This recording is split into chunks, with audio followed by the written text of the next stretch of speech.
Welcome to the History Stories podcast. It's great to be back. Get ready for another historic road trip. We love digging up these wild stories from history books and uncovered sources. And we try to present them in a way that's, fun, entertaining. Exactly. Yeah. Tailored just for you. Today, we're diving into something really fascinating. Oh, yeah. What happens when history gives us figures who are just so strange, so hard to believe, they almost seem, well, otherworldly? Ah, right. That's a great topic. We've actually put together a kind of dossier on 5 individuals like that. People who often get described as exceptionally strange. Precisely. These aren't necessarily tales of little green men, probably not.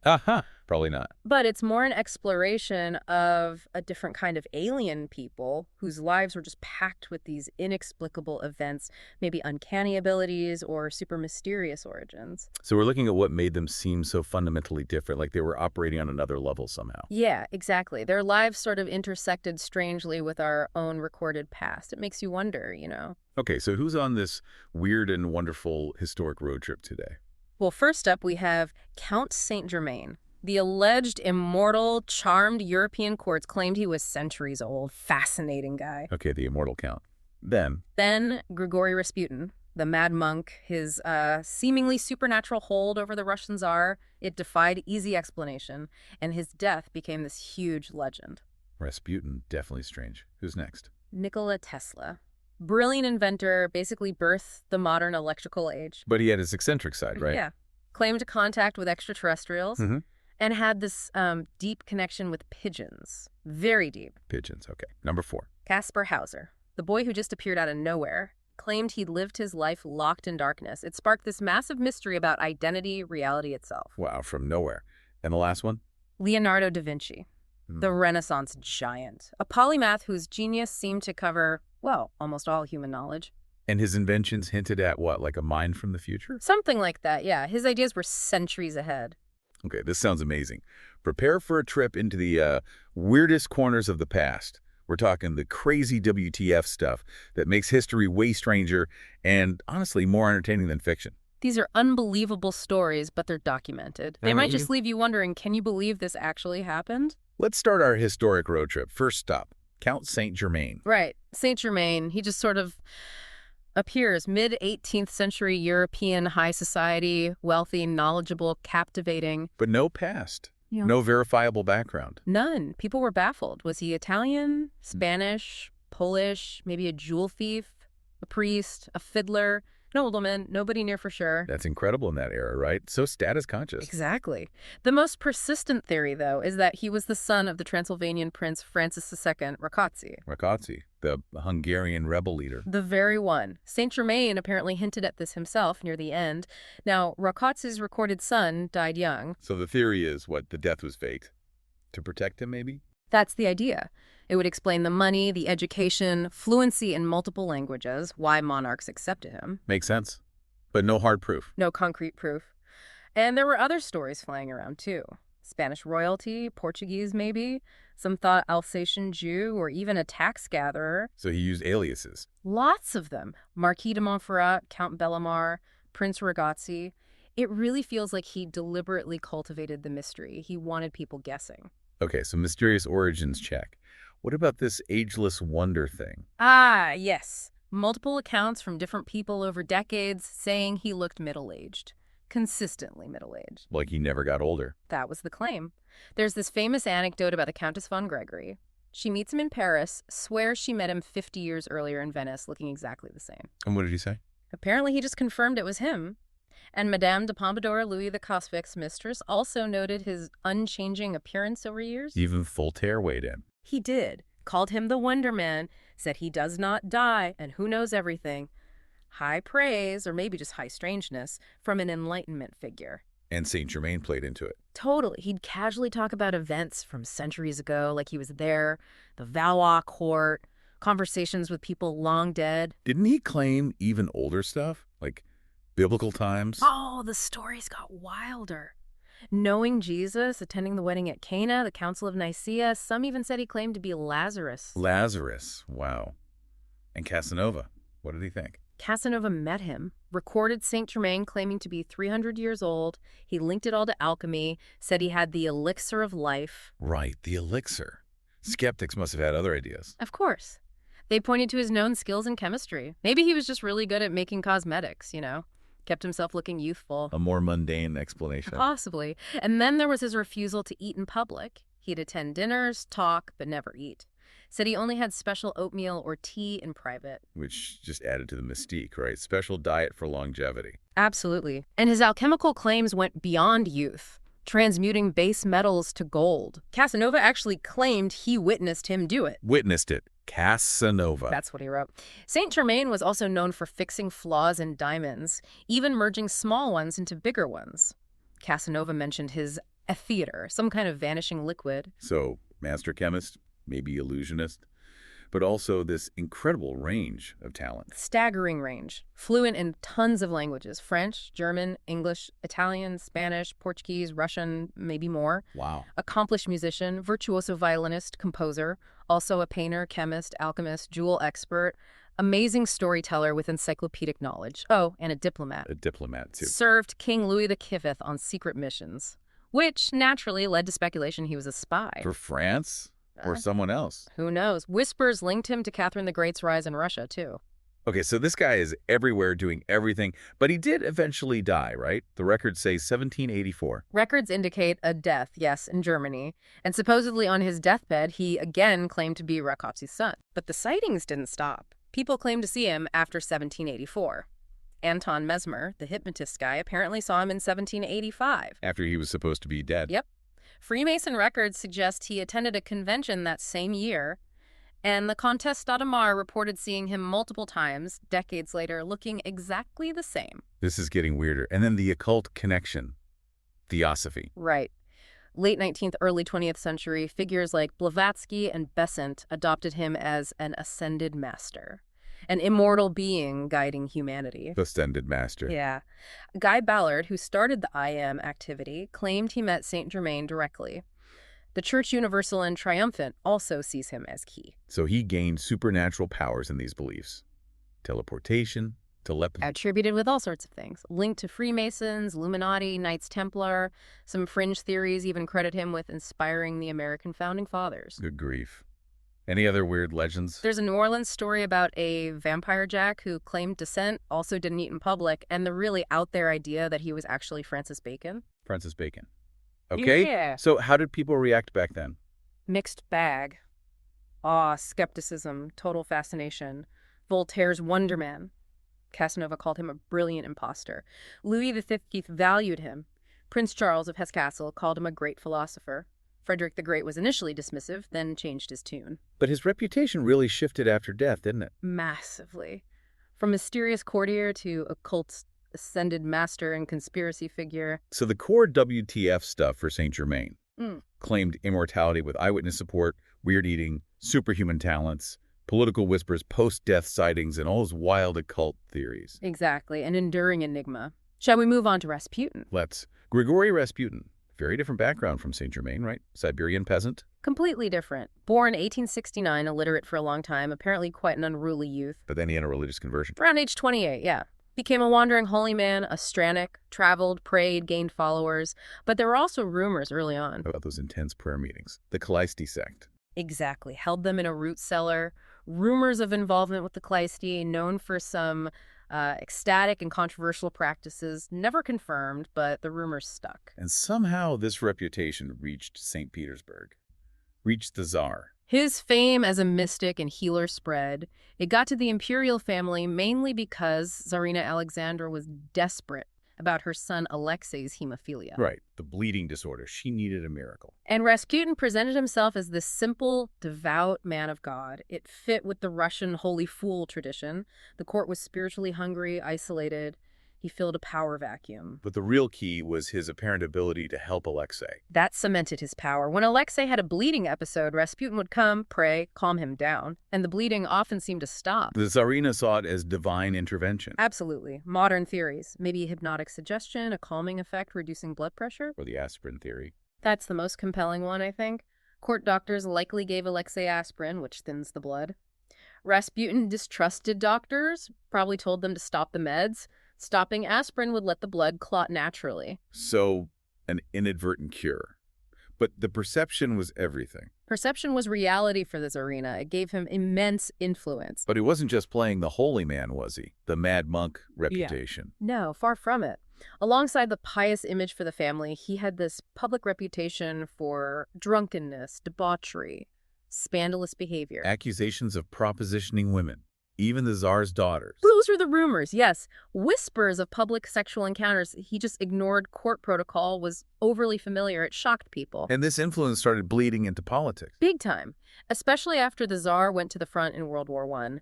Tsarina Alexandra was running things back home, and she leaned heavily on Rasputin's advice. Advice on ministers, strategy, policy. All of it. This terrified the nobility and officials. Here's this, in their eyes, crazy peasant, leading Russia to disaster during a war. And the German spy rumors. Because the Tsarina was German-born. That got mixed in too, though it's likely baseless. He just bypassed all the normal channels, got info from the Tsarina, gave advice, and it often got implemented. Sounds like a toxic situation. Incredibly toxic. The Tsarina defended him fiercely against all criticism, which just isolated the regime more. Rasputin's behavior became a symbol of the autocracy's corruption and incompetence. Which ultimately led to his assassination. End of 1916, conservative nobles, led by Prince Felix Yusupov and Grand Duke Dmitry Pavlovich, decided he had to go to save the monarchy. And the story Yusupov told is just legendary. Poison cakes, wine, no effect. Right. Shot multiple times, revives, runs away, gets beaten, finally drowned in the Neva River. Sounds superhuman. Built the myth, I guess, Yeah. for the autopsy. Contradicts key parts. No definite proof of poison. Cause of death. Multiple gunshot wounds, probably a fatal one to the forehead. The drowning part is also questionable. Lurid tales of sexual mutilation were also unsubstantiated. So, brutal murder, not quite a supernatural showdown. What about the British intelligence theory? That's an interesting alternative. That British intelligence, maybe an agent named Oswald Rayner, orchestrated it. Why? Fear that Rasputin would push Russia to leave WWI, which would help Germany. The evidence is circumstantial. Rayner was connected to Yusupov. The forehead wound might match a British gun. Rayner left Russia quickly after. Fascinating angle. So, perceptions of Rasputin were completely split. Violently polarized, holy man to the imperial couple, dangerous manipulator to the nobles, symbol of corruption to the public. The reaction to his murder showed that divide. And his reputation damaged the Tsarist regime, helped fuel the revolution. Undoubtedly. He embodied everything critics hated about the autocracy. His murder, ironically, just showed how rotten things were at the top. The Bolsheviks later used him as propaganda, of course. Okay, Rasputin's WTF factor is off the charts. The contradictions, the rise to power, the behavior, the insane assassination story, legend or fact, it's wild. Truly one of history's most bizarre and impactful figures. Ready for Tesla? Let's do it. Nikola Tesla. Born during a lightning storm, right? A dramatic start. 1856, Croatia. Sets the stage, doesn't it? Conventional origins, but a very unusual youth. Visions, trances. Yeah, quasi-mystical stuff. Said he communicated with unseen entities, had intense sensory sensitivities, weird illnesses, but also this incredible appetite for knowledge. Memorized Faust, apparently. And that visualization ability, designing inventions in his head. Extraordinary. Could see them in perfect detail. Gifted linguist, too. It suggests the mind just wired differently. And that unique wiring showed up in his habits. The germ obsession. Mysophobia, yeah. Used tons of napkins, avoided handshakes, wore gloves. And the obsession with the number 3. Everything had to be divisible by 3, or in sets of 3. Classic OCD traits, maybe. Seems likely. And then the pigeons? Yes, the pigeons. Yeah. Especially one white one. That specific white female pigeon. He claimed he loved her like a woman, communicated telepathically, described her visiting him as she died, with light coming from her eyes. It's quite a story. It really is. Shows a deep connection, maybe more with animals than people. He also hated pearls, touching hair, and was celibate his whole life. A truly singular personality. These weren't just quirks. They were probably linked to how his amazing brain worked. The same intensity that produced genius might have produced these behaviors. And then the space signals. Colorado Springs, 1899. Heard these rhythmic signals, beep, beep, beep, beep, beep, beep, beep, beep. He got convinced it was intelligent communication for Mars or Venus. How did the scientific community react? Mostly dismissive. But interestingly, a 2003 study suggested he might have detected natural VLF radio waves from Jupiter under specific conditions. He had the sensitive gear, right place, right time. Maybe. Wow, so maybe not aliens, but still detecting something unusual. And this connects to the Black Knight satellite He thing. got tangled up in that conspiracy theory later, yeah. Though Tesla never mentioned a satellite himself. And the suppressed inventions. Wireless power, the death ray, free energy. Those rumors persist. His lost journals. The government did confiscate his papers after he died in 1943 during WWII. Much is still classified, which just fuels the speculation. So he became this symbol of suppressed genius. Absolutely. Seen as thwarted by corporate greed, government control. He was lauded as a visionary, captivating showman, even made the cover of Time. But later, his more outlandish claims made people see him as eccentric, a mad scientist. Edison was famously dismissive. Post-death, he became a cult figure. Very much so. So for our historic road trip, Tesla is the ultimate eccentric genius. The WTF moments, possible alien signals, the pigeon love affair, the obsessive behaviors, the mystery of the lost inventions. Was he just way ahead of his time, maybe even picking up cosmic noise? Or was his genius inseparable from his unique mental landscape? A fascinating question. Okay, let's move to Caspar Hauser, the boy from nowhere. Nuremberg, 1828. A teenager, maybe 16, just appears. Bewildered, unsteady, clothes don't fit, can barely talk. Eyes sensitive to light. Feet soft like he'd never walked properly. Exactly. Limited vocabulary. Want to be a writer like father was. Horse, don't know. Clutch these two weird, contradictory letters. Letters suggesting he was raised in confinement, and his father was a cavalryman. Yeah. But they conflicted. Right. Immediately suspicious. Initially mistaken for a vagrant, taken to Nuremberg Castle. And his story emerged, raised by darkness. Claimed lifelong isolation. A small, dark cell, straw bed, few wooden toys, a dog. Fed bread and water by an unseen man. No human contact until just before release, when the man taught him his name, how to walk, few phrases. And his behavior seemed to back this up at first. The reaction to smells, refusing food, baffled by reflections, the weird walk. It seemed to corroborate it. But here's the paradox. He started learning incredibly fast with Professor Dahmer. Language, reading, writing, logic, even chess. That doesn't fit with extreme isolation, does it? You'd expect severe developmental delays. Precisely. How could he learn so quickly? Was the story true, showing amazing recovery, or was it partly, at least, faked? And this led to the big conspiracy theory, the lost Prince of Baden. The most famous one. That Caspar was the real prince, switched at birth by Countess Hochberg so her son could inherit. The confinement, the later attacks, all part of the cover-up. A romantic, tragic story, but debunked. Largely, yes. Historical documents like baptism records and an autopsy report of the actual prince who died contradicted it. And crucially, DNA tests in 1996 and 2024 showed no match to the Baden family.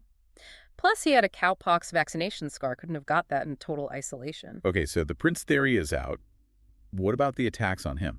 3 alleged attacks. 1829, a cut on the forehead, claimed a masked man, no witnesses. 1830, a head wound, first said accidental pistol shot, later admitted self-inflicted. Self-inflicted? Why? And then the fatal stab wound in 1833, claimed a stranger attacked him in the Ansbach Court garden, gave him a purse. But evidence suggested. Strong evidence suggests staging, especially the last one. Only Caspar's footprints found. The post had a note in mirror script with his typical mistakes hinting nonsensically at the attacker's origin. So the theory is he staged the attacks, maybe self-inflicted the wounds, to regain sympathy as people grew skeptical. That's the prevailing theory now. The initial public fascination faded, replaced by suspicion. Even his supporters, Dahmer, Feuerbach, Lord Stanhope, eventually felt deceived. But his true identity, his real origins. Still unknown. Despite evidence of a hoax, who he really was and where he came from remains a mystery. He inspired lots of art. Herzog's film. The core question. Damaged, isolated child. Or audacious imposter. Caspar Hauser, the ultimate enigma. The sudden appearance, the dark story, the debunks royalty claims, the suspicious attacks. It's deeply unsettling. Was he real or a performance? A question history hasn't definitively answered.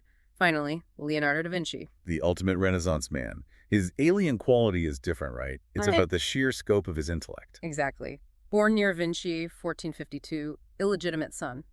Apprenticed to Verrocchio in Florence. Trained in art, but also technical skills. Early stories already hint at extraordinary talent. The story about Verrocchio quitting painting after seeing Leonardo's angel. That's the legend.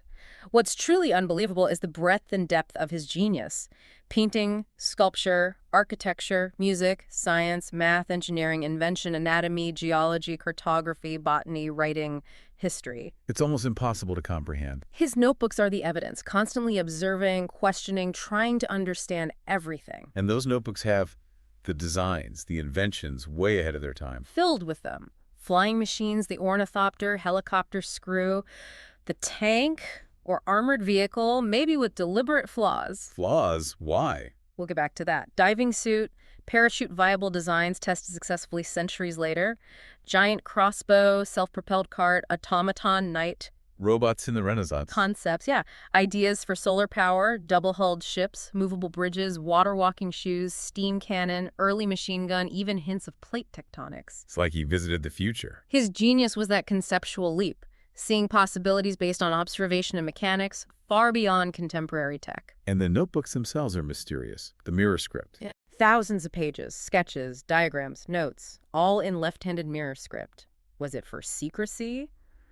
Or just easier for a lefty? We don't know for sure. And his anatomical studies. Yeah. Dissecting human bodies. Over 30 corpses, apparently, for art and science. Produced revolutionary drawings, incredibly accurate, but mostly unpublished in his lifetime. It was controversial. He was even banned from doing it in Rome later. And so many unfinished works, art and science. Yeah, the Mona Lisa, the Last Supper are famous exceptions. But many projects were left incomplete.